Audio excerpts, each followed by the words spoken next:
Terima kasih Anda masih bersama kami dalam Berita Sulawesi Tengah. Bagi Anda yang baru saja bergabung, kami kembali sajikan 3 berita utama hari ini. Puluhan personil Polda Sulawesi Tengah menjalani tes urin dan pemeriksaan senjata api.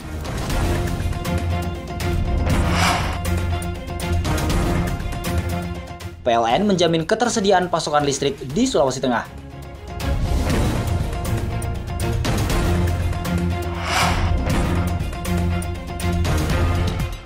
Ratusan tukik dilepas liarkan di pesisir pantai Donggala.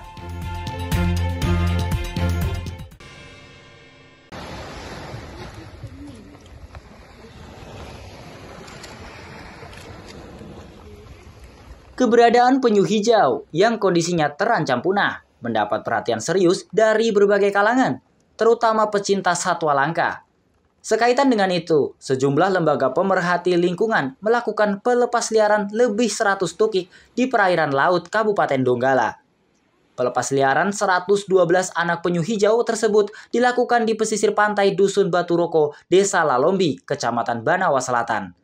Puluhan warga termasuk anak-anak ikut melepas anak penyu tersebut ke pantai satu persatu. Momen ini juga sekaligus memperingati Hari Lingkungan Hidup Sedunia. Kepala Departemen Program Walhi Sulawesi Tengah, Yusman, mengatakan pelepasan tersebut bentuk keprihatinan terhadap ekosistem pesisir. Ia juga mendorong kesadaran masyarakat menjaga ekosistem, terutama penyu di sepanjang pesisir Desa Lalombi sebagai tempat bertelurnya penyu. Pelepasan ini adalah bentuk keprihatinan kami terhadap ekosistem pesisir yang dimana penyu itu merupakan salah satu endemik yang memiliki kategori hampir punah. Nah, jadi proses pelepasan penyu ini sebenarnya juga sudah dilakukan oleh Yayasan Bonebula. Itu sudah hampir 5 tahun mereka coba mendorong kesadaran masyarakat untuk bagaimana menjaga ekosistem pesisir, terutama penyu yang kemudian itu di wilayah Lalombi, sepanjang pesisir pantai Lalombi ini sebagai tempat bertelurnya penyu.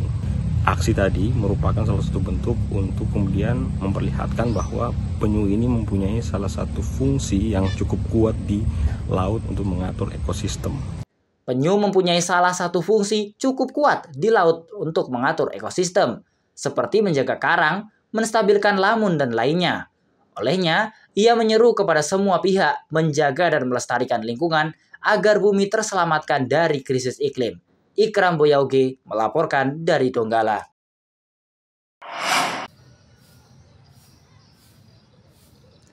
Semakin sempitnya lahan pertanian membuat warga dituntut lebih kreatif dan inovatif. Seperti halnya yang dilakukan sekelompok ibu-ibu di Kelurahan Lolu Utara, Kecamatan Palu Selatan, Kota Palu. Mereka memanfaatkan lahan pekarangan rumah untuk dijadikan kebun hidroponik. Kebun hidroponik tersebut dirintis sejak 2020 lalu dan tergabung dalam kelompok Sintufu Go Green. Beragam tanaman khususnya sayur-sayuran dikembangkan, mulai dari tomat, cabai, sawi, dan selada. Saat ini, kelompok usaha tersebut melibatkan 50 orang yang umumnya warga Kelurahan Lolu Utara. Lokasinya di atas sebuah lahan kosong yang letaknya tak jauh dari bantaran Sungai Palu. Suasananya cukup asri dan nyaman karena di sekelilingnya banyak pepohonan yang rindang. Ketua kelompok Sintufu Green, Mas Ad Aib, mengatakan kebun hidroponik tersebut dikelola sejak 2 tahun lalu. Usahanya telah berkembang dan banyak memberdayakan kaum ibu-ibu yang tinggal di sekitar lokasi. Iya, memang melibatkan masyarakat sekitar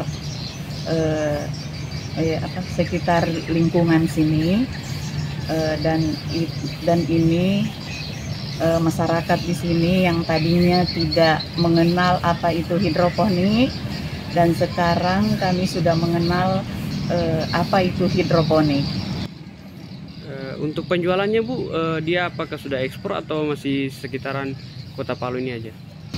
Penjualannya kami ini masih sekitaran Kota Palu, dan juga penjualan ini juga masyarakat mungkin yang ada di Kota Palu sudah banyak datang berkunjung untuk membeli sayurnya kami di sini.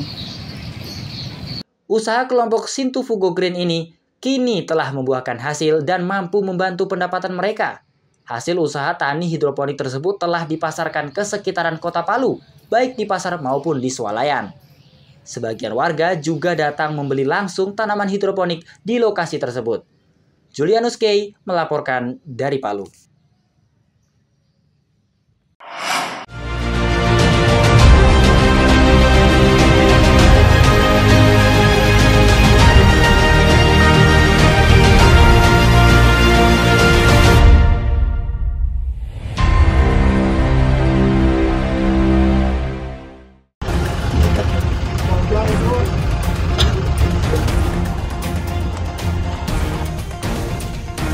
Aparat kepolisian Resor Kota Palu menggerebek 2 lokasi sabung ayam di Kota Palu Sabtu lalu.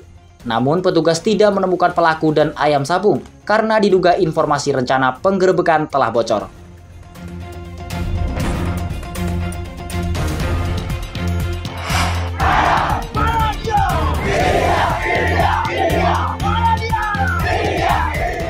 Sebanyak 219 atlet Sulawesi Tengah mulai menjalani pemusatan latihan daerah guna menghadapi Pekan Olahraga Nasional ke-21 yang berlangsung di Provinsi Aceh dan Sumatera Utara September mendatang.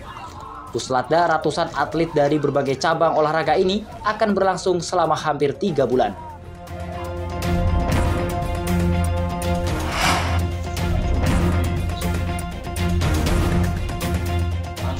Kepolisian sektor Palu Barat meringkus 8 pria yang terlibat dalam penggelapan beras bantuan sosial cadangan pangan pemerintah. Dari tangan pelaku, polisi menyita 58 karung beras dan 3 buah pipa paralon yang digunakan sebagai alat dalam menjalankan aksinya.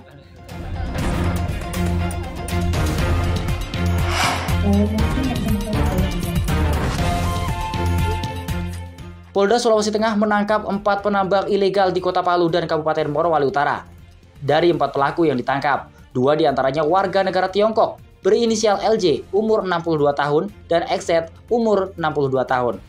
Selain pelaku, polisi juga menyita barang bukti berupa alat berat ekskavator, tong plastik, mesin alkon, pipa paralon, dan jergen berisi cairan kimia.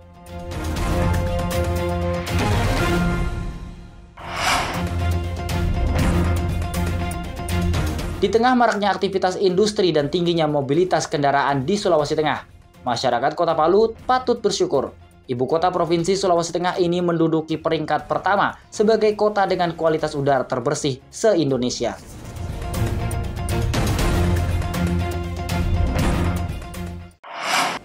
Informasi tadi mengakhiri jumpa kita dalam rangkaian berita Sulawesi Tengah hari ini.